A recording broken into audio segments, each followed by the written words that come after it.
Good evening, everyone, and welcome to SocialFlight Live. I'm Jeff Simon. We have a great show for you this evening. Paul Bertorelli is here with us from Aviation Consumer and AVweb. It's going to be a really fantastic show. Before we get started, just a couple announcements, of course. First of all, tonight's broadcast will be recorded.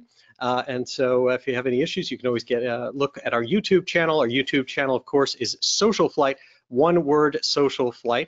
And while we're talking about that, of course, be sure to get the free SocialFlight mobile app and check out SocialFlight.com. All free. There are just thousands and thousands of events and destinations, so many things to keep you flying. And that's why we are here. SocialFlight is all about keeping people flying, supporting general aviation, has been that from the beginning. And we created this show, SocialFlight Live, in order to help support general aviation during the crisis and help bring all of us together as a community, do everything that we can to support each other, to support FBOs, airport restaurants, every type of aviation business.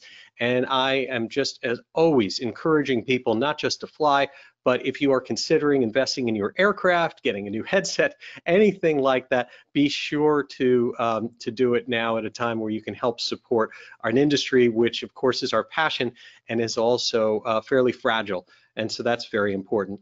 And along those lines, what I'd like to do also is introduce a new segment of some announcements. And we're going to kick that off with, I'm going to look up here and change and show my screen. We have a little bit of an announcement here, and that is we have a new pilot here, which rounds out our entire group of boys here in the SocialFlight house, and that is Ben Simon. He got his ticket last Wednesday, right after our show, the day after. So excited for him. And as part of that, we got a shirt here.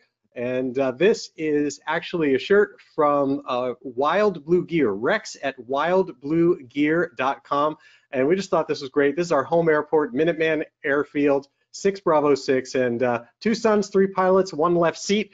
And of course, that's the challenge that we're now going to be facing, is who actually gets to fly the plane. And so now that means all 3 of us, myself and both boys, Jake and Ben, have our licenses. And so what I'd like to do is invite all of you, send me your messages. Let's have some announcements of people during this time when there's so much bad news out there, and of course it's getting colder around the country with the winter coming on and darker. Tell me your stories, send me information, and I'll bring it to you here on the show. I got information from Herb Carlson, who sent a message here about a new pilot that he's aware of, Kelly Cassandra, and her instructor, Captain Bob. And so new pilot there. If you have a new rating, if you know of someone who's a new pilot, they want to be announced here on the show, just send the information. It's info, I-N-F-O, at socialflight.com. And we'd be absolutely thrilled to help do that, because again, it's all about lifting everyone up that's part of general aviation. Now, in a departure from my usual introduction, Mr. Bertorelli's staff, handlers, and attorneys have asked that I read the following as his introduction.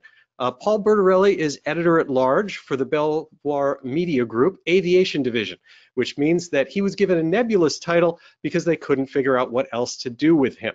In his long journalism career, which is marred by unexplained gaps, he's been a newspaper reporter, a magazine writer and editor, and as of late, a bumbling videographer, with an audience, though, of like-minded misfits so bored as to click on anything. He is unique for having graduated from the University of Maryland journalism program with 119 credits. Despite this, he managed to earn an ATP and CFII and other equally impressive letters, and unfortunately did miss winning the 1979 Pulitzer Prize by a lot. He lives at an undisclosed location in Florida, but in all seriousness, and I will go and bring him on the line now, in all seriousness, there is no aviation journalist that I hold in higher esteem than Paul Bertorelli. I never miss one of his articles. I am proud to call him a friend, and am thrilled to have him here as our guest on Social Flight Live. Welcome, Paul. How are you doing? Very good. Thank you very much. I wish I could turn flattery into money. I'd be rich. It is very honestly given. I'll tell you, it really is true. Every time that you write something, I read it, and for so many reasons, whether it be the fascinating history that you bring, the perspective you bring to different articles, or the research that you really put into things. And what I'd like to do is kind of start here. I don't think a lot of people really know what your background is and how you kind of became the Paul Bertorelli that that we all know. And so tell me a little bit about how you got involved in aviation and how you came to this part. Well, I'd love to say that I planned it this way, but I think for a lot of us in life, things happen by random chance, and it sort of did for me. I had an interest in aviation. I started flying when I was 18 in a military club at Fort Bragg, and got my private, and then I went off to, when I got out of the Army, I went off to the University of Maryland, went to journalism school, worked in newspapers, worked in magazines, and in various fields. And then in 1990, I guess, I joined a Belvoir because they had an opening for an editor.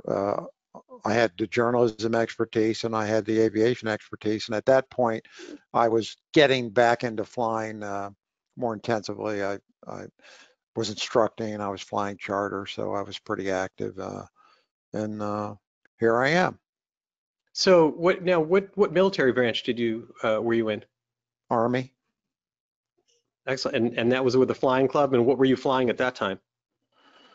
Those were the days when leaseback was hot, and we had 150s. The 152 hadn't appeared yet, but the interesting thing is that these new things called new airplanes would show up about every few months, because it was when leaseback was a thing. It was popular and economical to do that, so we had about maybe a dozen airplanes, I guess, and you show up at the flying club one day, there'd be a brand new airplane out there. Could be a 150. That's where I was introduced to the Cardinal, the Cessna 177, and also the Yankee, if you remember that when it first came out. Kind of a nightmare, but it was fun. I mean, those were the years when general aviation was booming. Every year it was a growth industry. So, but of course, at the time we didn't know that. We didn't know any better, because as the industry matured and reached its peak, things started to decline. And now you go out on the flight line, and if it's a mid 80s 172, hey, this one's kind of new. But in those days, the ashtrays got full. They traded them in. And they did have ashtrays, and people did smoke.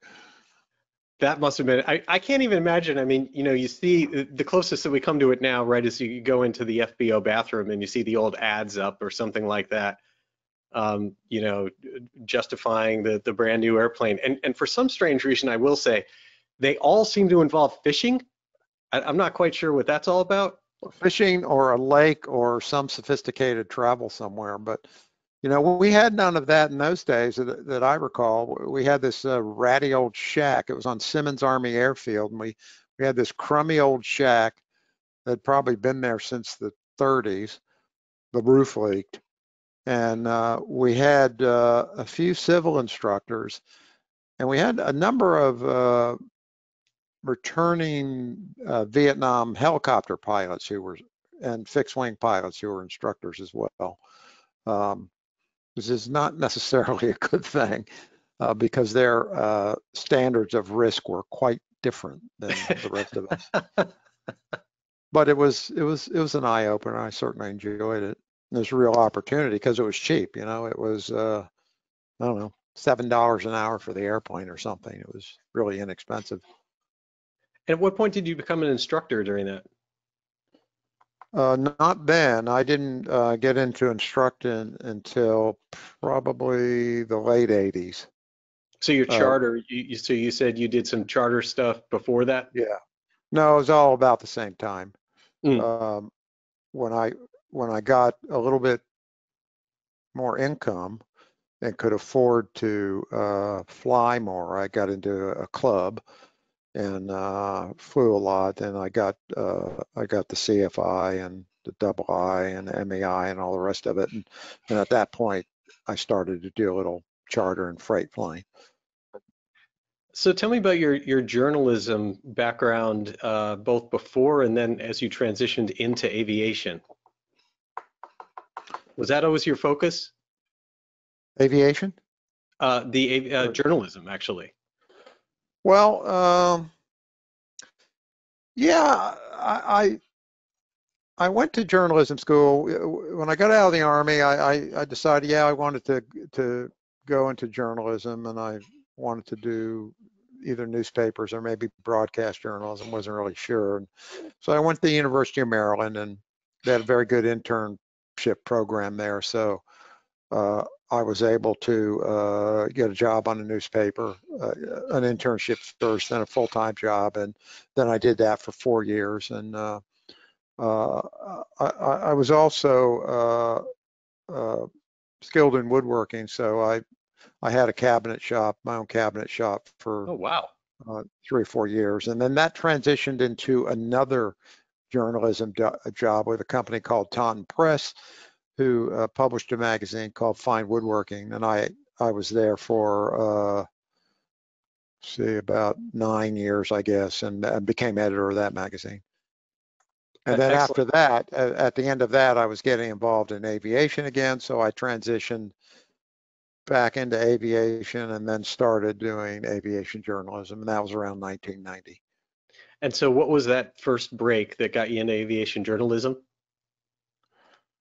I guess it was Belvoir. Belvoir had an opening. I came on board to do IFR magazine at the time. The editor they had was transitioning to something else, and they needed an editor, so I took it over.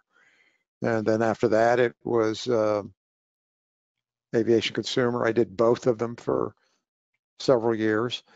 And then there was just Consumer, and it was Consumer and AVweb. We bought AVweb in 2002, and I became editorial director of that, and I've been involved in that since then. And things just sort of fall into place. None of it, of course, planned. I think that's kind of all our paths, right? We just kind You of, know, you if just keep somebody had following asked me, like fun. what do you expect to be doing in 5 years? I would have said, I don't know, breathing. I have no idea.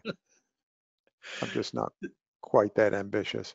One of the things that I find fascinating, of course, is that the aviation media as a whole, um, and I understand it's passion based, but it doesn't seem to there isn't a lot of meat in terms of people really comparing aircraft or really telling you what they think about anything. That really is exclusively reserved for aviation consumer and the work that you do. There doesn't seem to be much in between. Um, Tell me a little bit about consumer and working for them and why you think the landscape is the way it is. Well, consumer is an interesting animal. It was started in, I think the year was 1972 by a guy named Jim Holloran, who had a journalism background and was involved in aviation. And he decided, he reacted the same way you did to the established aviation press at the time, which was pretty much, lack of a better word, lapdog. It was advertising supported. And in those days, uh, Dick Wiegman used to tell me, he was the second editor of Consumer. He used to tell me the manufacturers would throw you the keys to a new airplane and an expense account for gas and all the rest of it, and have the airplane for a month or however long they had it and review it. Well, obviously that was going to get good positive reviews, and it did. So that's part of the way they marketed those airplanes. They don't do that anymore. That'd be a pretty good gig. So anyway, Holleran thought that you know what this really needs is a consumer reports type publication for aviation. So he started Consumer, and it was a subscriber supported only publication. They marketed through direct mail, and they built pretty good circulation, and it continued to grow throughout the 70s and 80s, I think. And Belvoir bought it around, I'm going to guess around 76 or 77. Robert Englander bought it, and that became the first publication of a number of subscriber-based publications, both in aviation. We have a pet division, we have a medical division, we have quite a large number of publications, plus all the web publications. And it was it established a reputation for being a good straight shooting publication that did critical reporting, that did comparative reporting. Got into trouble a lot, but that's sort of the way it was supposed to work. I mean, it worked more like a newspaper than the slick magazines were. They worked more like I won't say shoppers, but they didn't have the newspaper ethos that Consumer did. Right. And I mean, in essence, everything I've ever read of yours, I mean, is really journalistic. You're getting stories. Yeah, well, it's my training and basically what I was taught to do in the background. And you know, in defense of my colleagues on the other publications, they do that too. They just do it a little bit differently. It doesn't have quite the same tone that Consumer does. They don't do as much hard-edged comparison as we do, because that's just the nature of those publications, and they do a lot more soft featurey stuff. Right. Because it's perceived what the audience wants. Right. It seems to me, and I don't really know the answer of this, but it seems to me that if we were to compare something like the automotive industry or motorcycles or any number of other different passions, there seems to be some room for middle ground. I mean, a lot of things do have kind of like shootouts of different brands, or and which kind of come down where it doesn't even have to be just aircraft, it could be anything, and they kind of help steer people with, this is really good for this kind of person, or this is really good for that kind of use. And it seems like we don't see a ton of that. Obviously, as you mentioned, Consumers very, very hardcore. We're not supported by advertising, and we're really going to tell you what you think. But there doesn't seem to be a lot of middle ground. What do you think the reason is for that? You know, I think it probably has to do with tradition, because if you look at the automotive enthusiast magazines, say like Car and Driver, they do shootouts. When it was in print, so did Motorcyclist, so did Cycle World. They did that sort of thing. Again, not with a hard edge, but sometimes it did. And in aviation, I think, you know, because a lot of it grew out of Popular Flying, and Popular Flying was which I guess became Flying, was a enthusiast publication.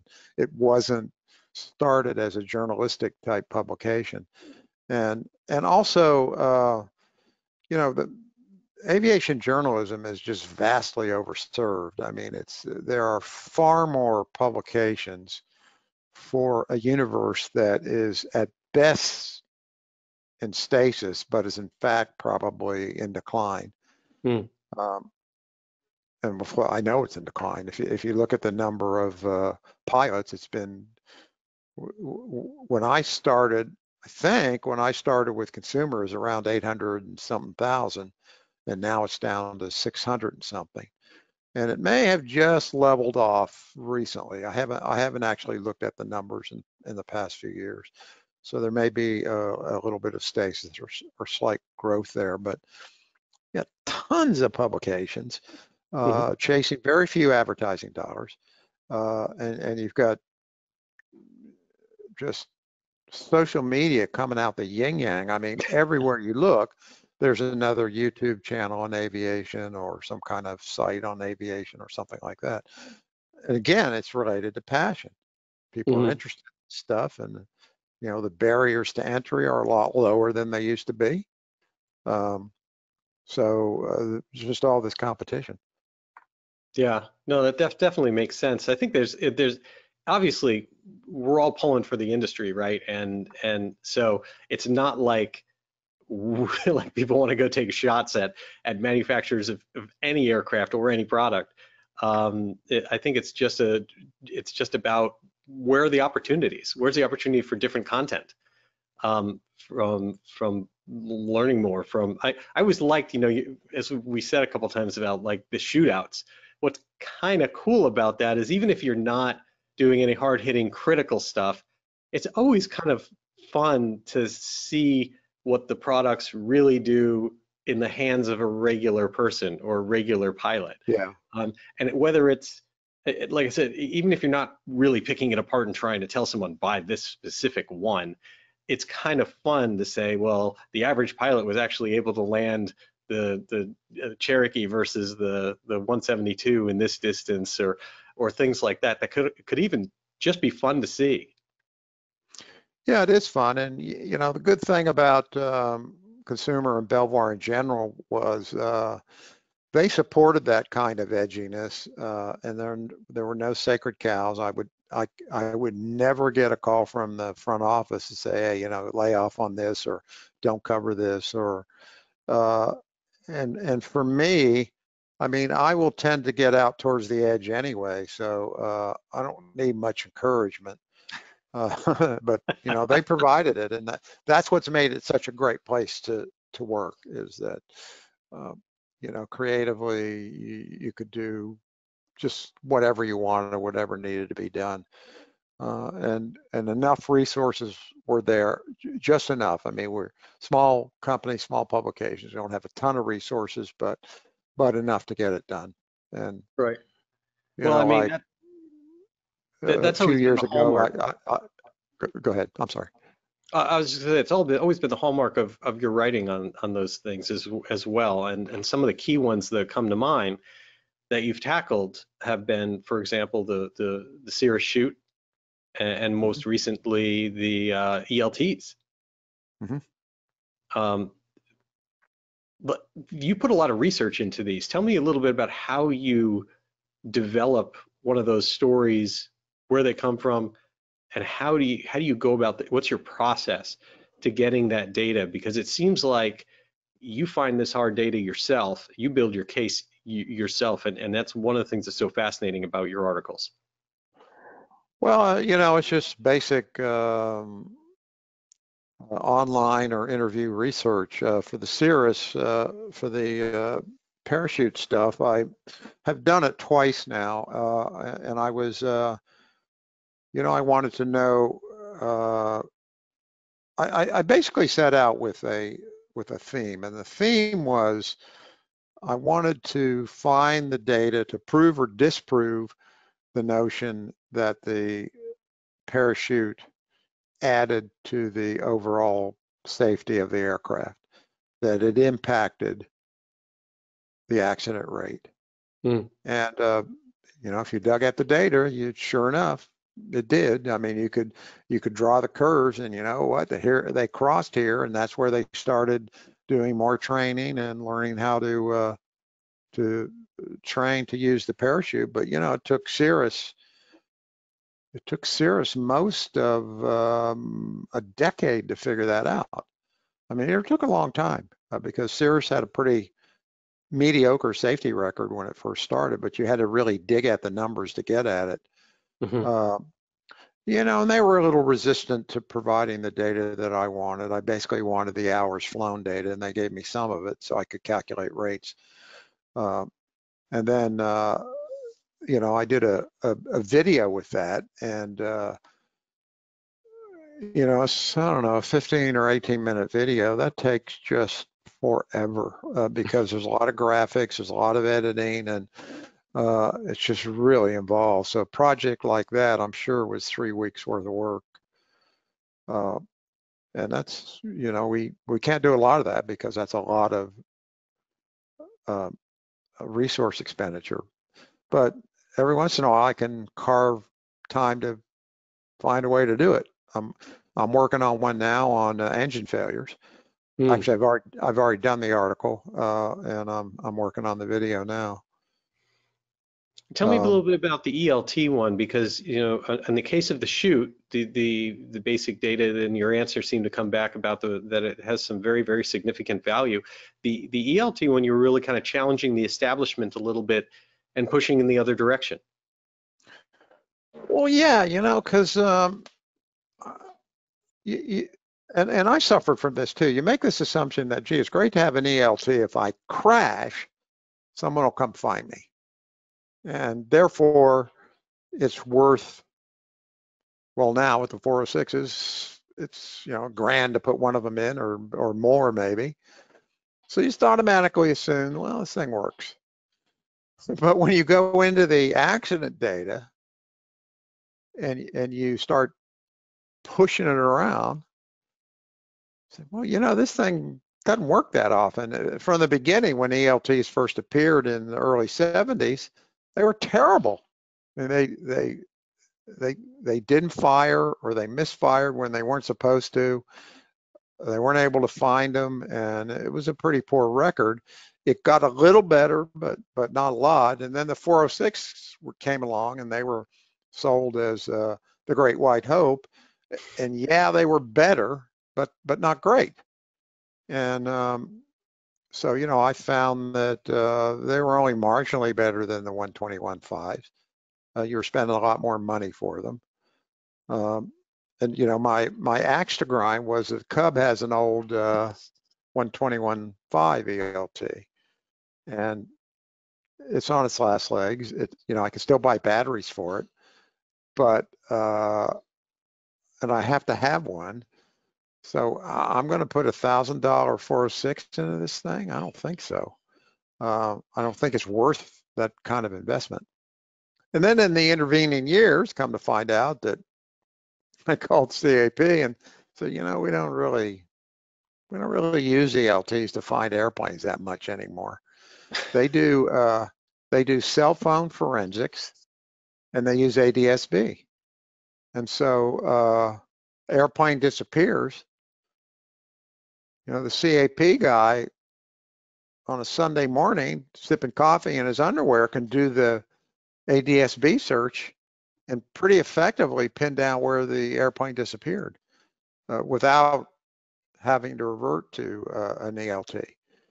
And same thing with cell phone forensics. The CAP has a terrific cell phone forensics capability, and they can find hikers and airplanes and all kinds of things with cell phone forensics. So all of that has displaced the ELT as a big player here, and they fly, if I'm recalling correctly, I think they once flew as recently as 10 or 12 years ago 20,000 hours a year in search, and now they fly about 2,000. So it's a lot less. And I mean, it's not to really badmouth the 406, don't get one.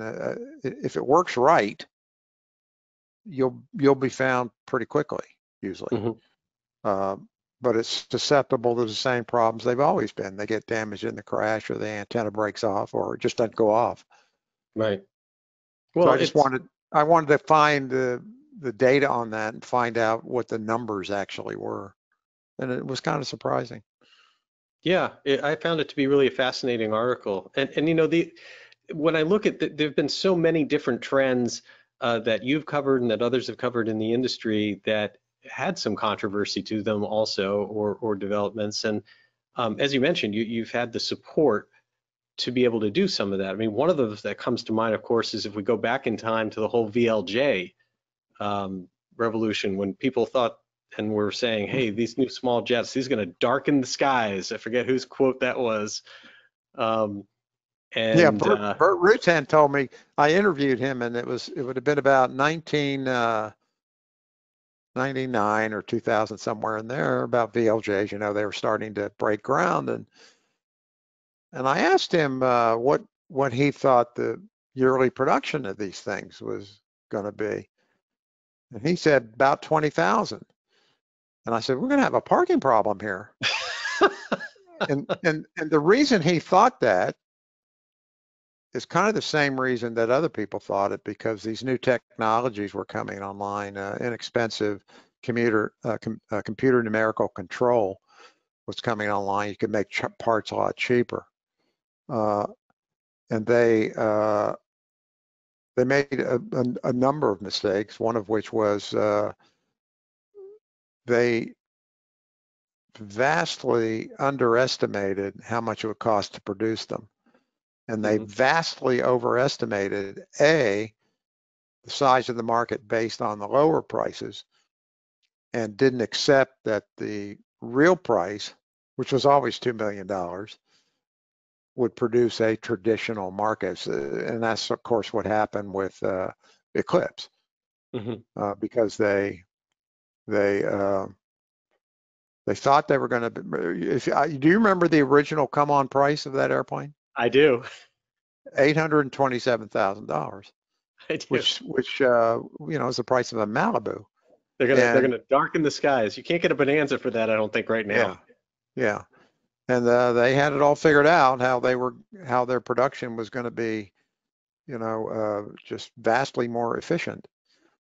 Well, what they didn't realize, and which everyone has to learn, every airplane manufacturer or anybody making serial production has to learn. Serial production is like impossible to understand until you figured it out. Producing a lot of one thing, and if it's an airplane, is very difficult. And airplanes are a lot easier to build than cars. And it took Detroit a long time to figure out how to build cars efficiently. But once they did, they got really efficient at it. But the airplane manufacturers have really never figured that out, because they haven't had the volume to support the investment they need to make that happen. But at Eclipse and VLJs in general, maybe with the exception of Cessna, it was just one production problem after another that they couldn't get all together and solve to really all come together at once. And looking at it at a distance, I should talk to people in the business. Say, yeah, we could have told you this. I mean, what they're trying to do is just about impossible.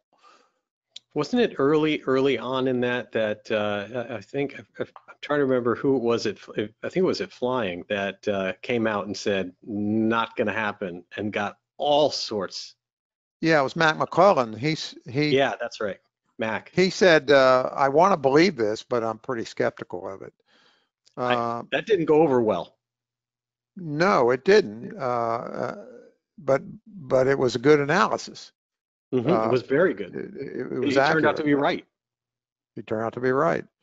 At the time, I didn't really have a view on it. I went back recently, looked at my coverage, and I kind of said, I think we'll see. I just couldn't really develop a good feel for it. Now, if you look at the other end of the spectrum, a similar argument and a similar case could be made when we look at the LSA market and the idea of sport pilots and all of that side. Tell me a little bit about what you think happened there and what happened with people's coverage. And it's kind of the same model in a way at the other end of the market. Well, the assumption there was on the part of the FAA and the industry was that you would expand the market by allowing the industry to produce simpler, cheaper airplanes. And the audiences tended to think cheaper, $40,000. None of the manufacturers ever said that. And if you go back to 2002, 2003, when this was starting to come out of the ground, they weren't saying we're going to build a $40,000 airplane. The goal was to build a less expensive, less complex, easier to certify or approve airplane, and they did that. They basically all did that. But it turned out that, and you can look across the board, those airplanes are going to sell for between $130,000 and $180,000. And people will constantly complain about that and say, well, LSAs didn't live up to the billing. But at those prices, they're a third or a quarter of the price of a new certified piston airplane. So I maintain that they did exactly what they set out to do. Again, the size of the market is just not there. And there are too many players for too many potential sales. It's completely overserved. There just aren't a lot of buyers, and there aren't any real barriers for anyone coming into it. So you still got over 100 manufacturers who could be said to be producing light sport airplanes. I think that one of the things that's also I have found interesting about that part of the market is that the original idea, or at least the original marketing for it, seemed like this expansion was going to come with a younger audience, with flight schools, with all these other things. And the reality, I think, of the people that I saw flying these and buying these aircraft were actually people sunsetting their flying career and coming down to them. And that was very different, I think, than what everyone was saying was going to happen in the industry, because that's not revolutionizing the industry by having people transition out of other GA aircraft down. No, it isn't. And what some foresaw, but not a lot foresaw, was that these guys flying around Bonanzas would age out. They would realize, hey, I don't need an airplane this sophisticated or this capable. I've got enough money. So, and I'm worried about my medical, or I already lost my medical. I think I'll just go into an LSA. And a lot of the companies, I forget, one of the companies I talked to recently said 50% of their sales were what they called step downs. And I guess it's a more polite term than sunset. Well, call it what you want. I mean, it's, but it did attract some younger people, just not the large numbers that anyone thought. Because if you look at the total number of registered light sport airplanes since the segment started, it's around 4,000, I think. It's not a lot.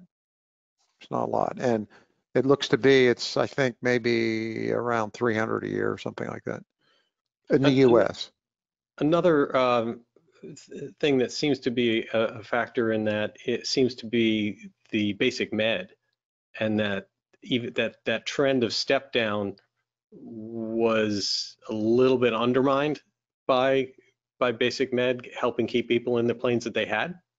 Yeah, and that's probably a discernible trend. I think ALPA has done some research on it, and that's good and bad, I guess, because you had a pretty good market churn going, which was benefiting the light sport manufacturers. And the good thing about light sport airplanes is they're fairly innovative. I mean, you see more innovation there than you do in certified airplanes, because they don't have the barriers, the difficulty in doing it.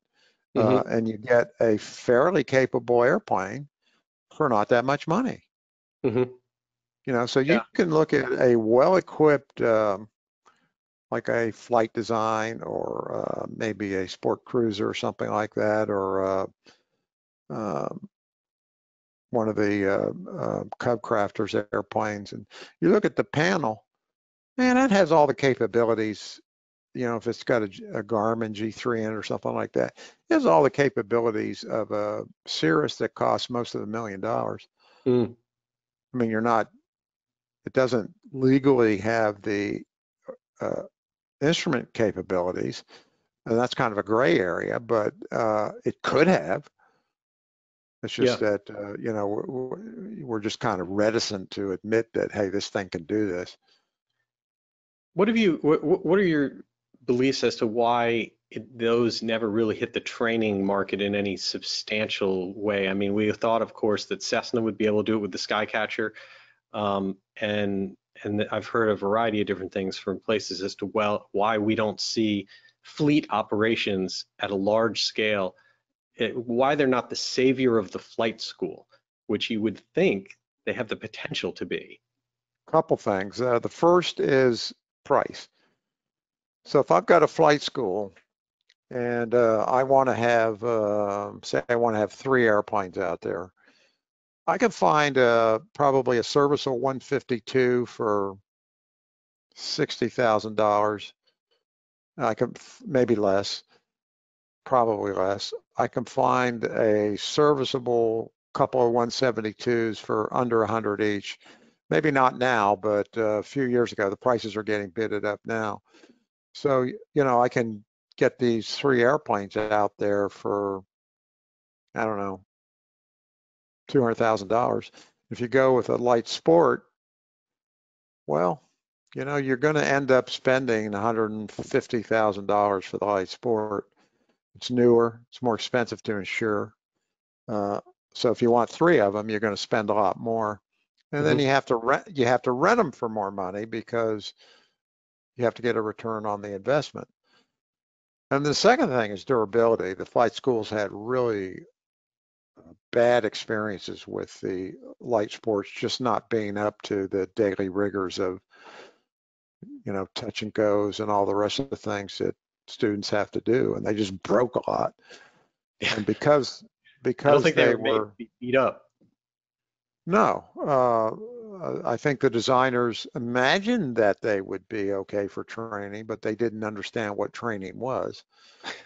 And so, you know, the ones that were coming from Eastern Europe, they had trouble getting parts, and the airplanes were down, and you know, and then you had the Rotax engine, which people love to hate for no good reason because it's a great engine.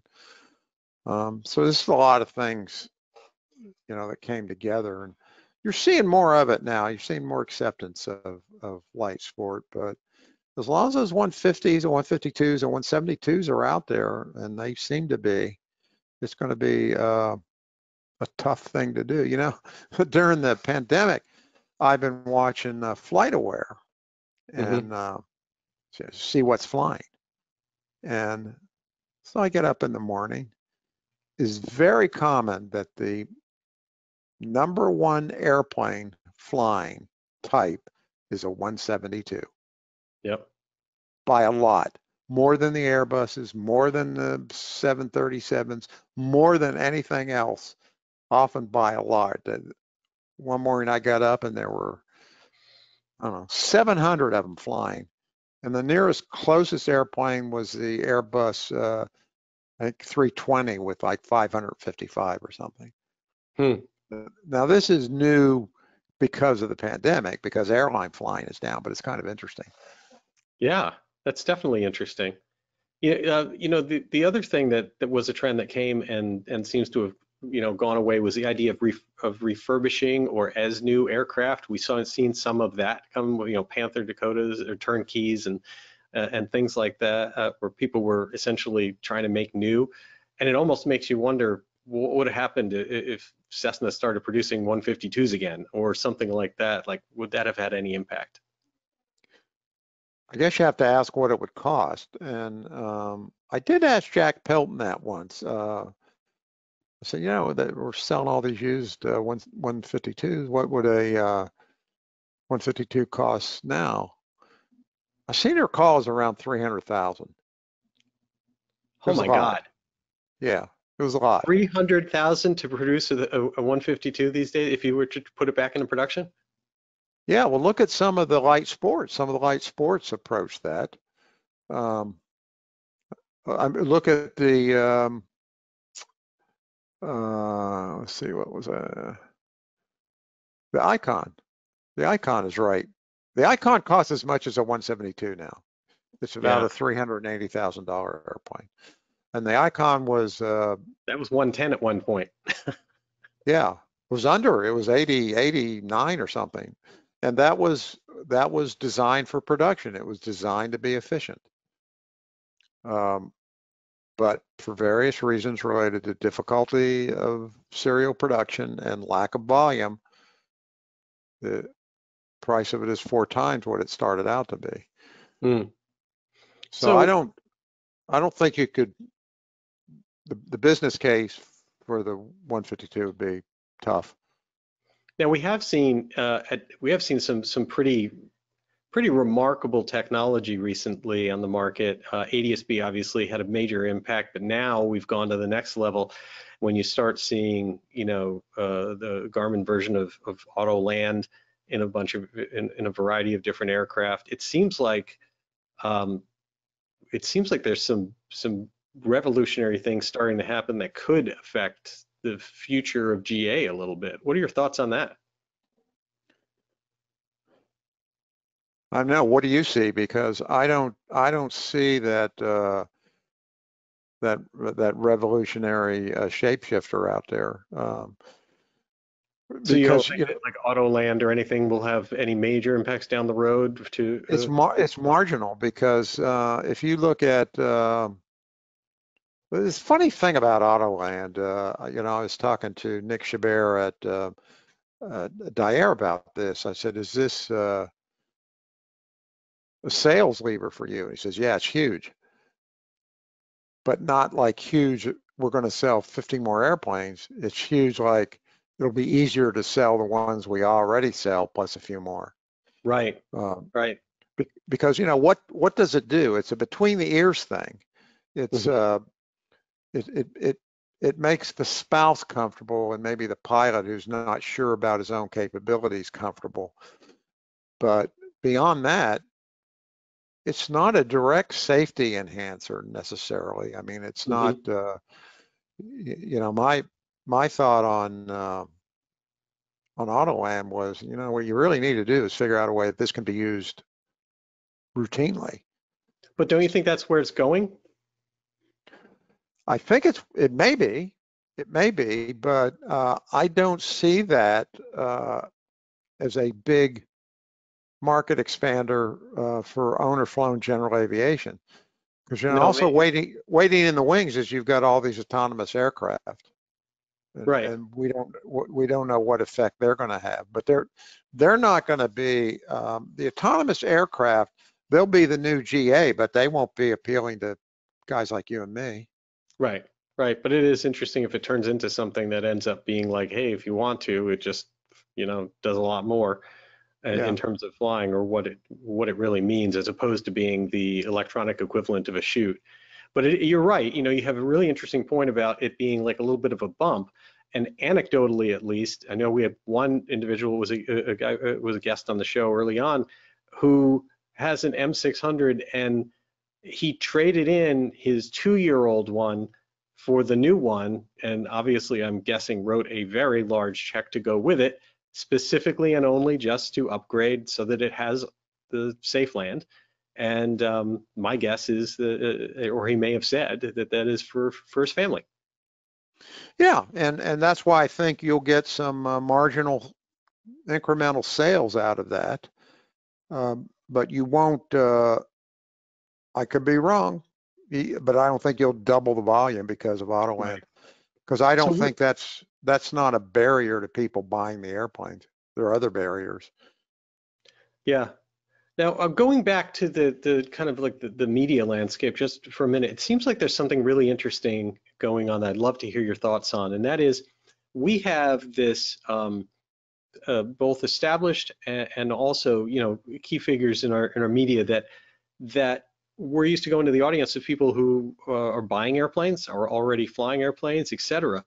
And then there's this disconnect that you mentioned to this audience that you mentioned earlier, which is YouTube and all the social media out there.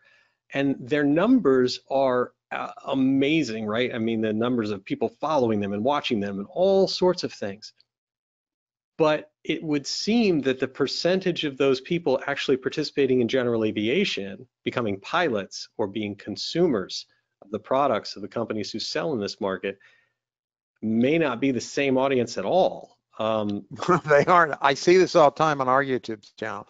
I'll put up I do videos sometimes. I've learned to make them have a kind of a general appeal, even though they're kind of sharply focused on the high-tech end of aviation and are technically in depth.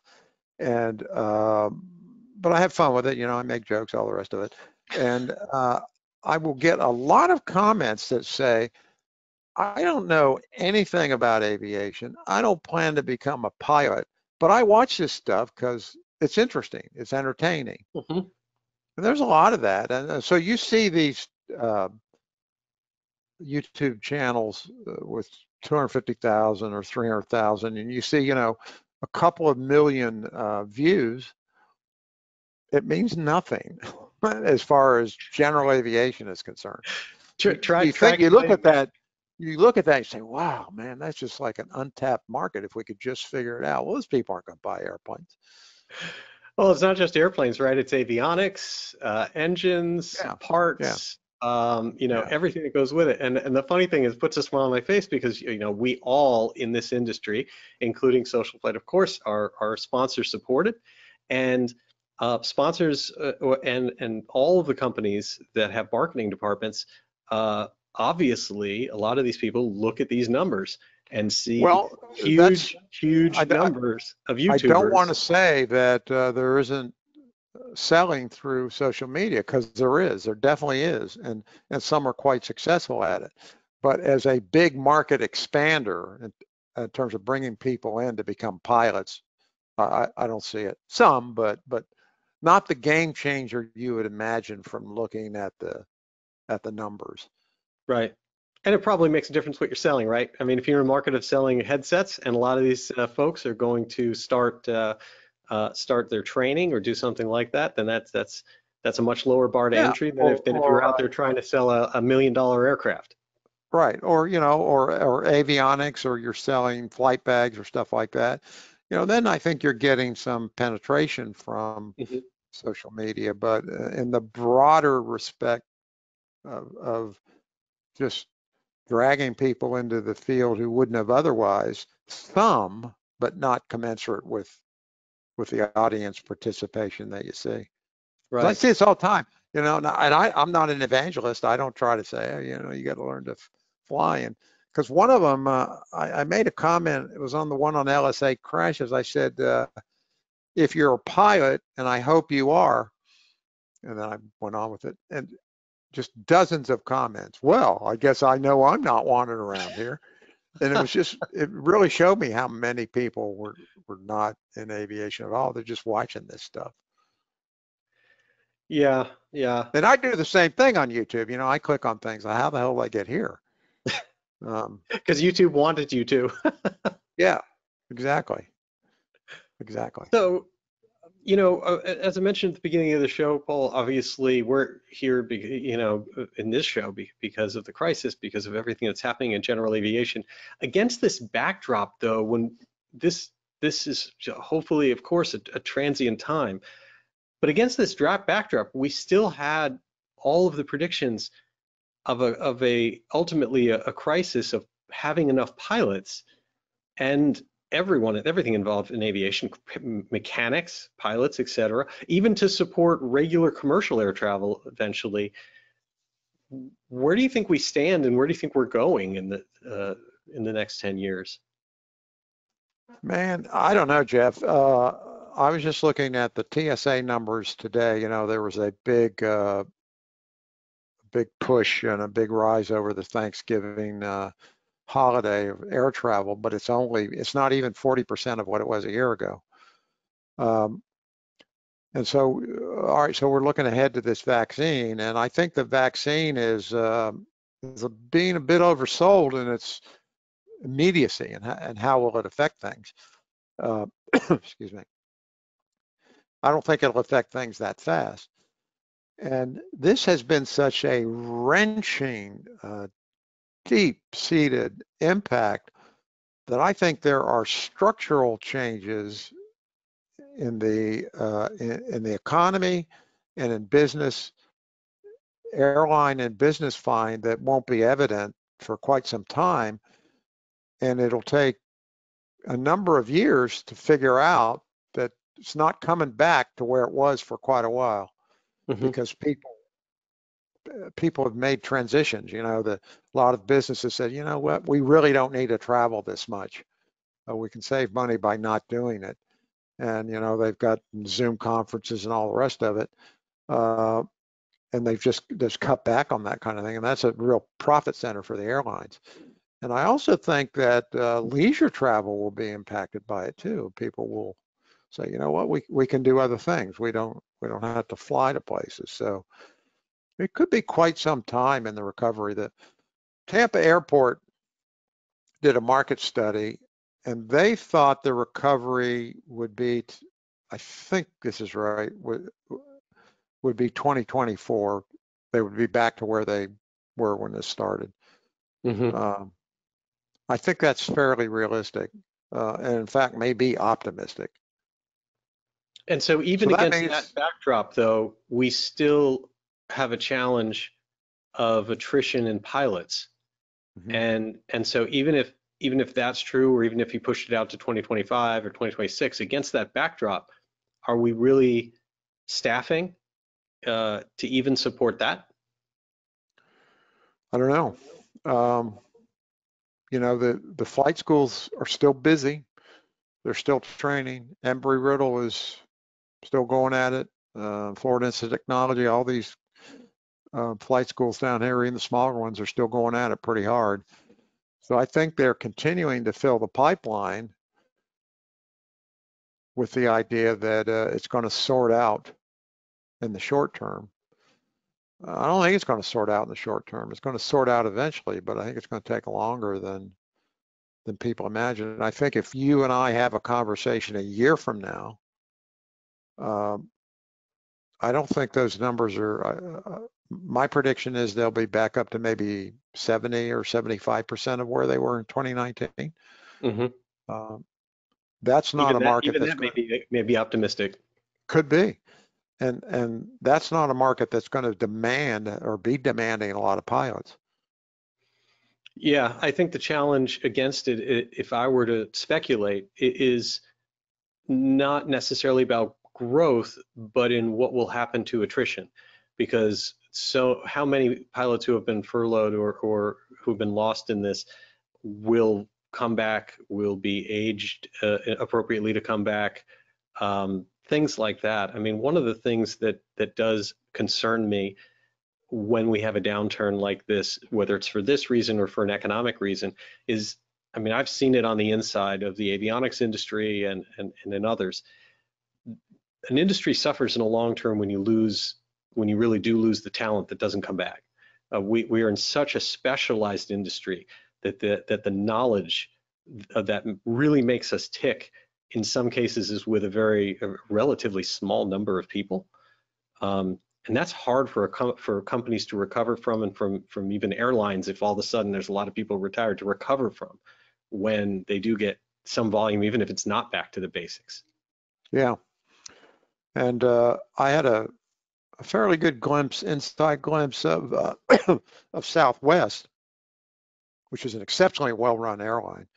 And, and had a war chest, they were in a good position to weather this. They've done some major buyouts, but they are potentially still facing a significant restructuring if things don't start to turn around pretty soon. And that kind of sets you back, in the case of Southwest, what is it? It sets them back to 1999 or something. I mean, that's basically what you're doing. You're reducing the size of the airline. Now you have to start all over again and start growing it again. Yeah. And then all the associated industries, all the vendors and the maintainers and all the rest of it. Yeah. And again, it depends. Like we said, every different part of the industry has a different challenge to face. It may be for airlines that if all of a sudden you can, as long as you can staff it, maybe your costs are lower. If you can staff it with younger pilots and be able to Have do you something like have you that. flown airlines recently? No, I have not. I have Would you? not. Would I?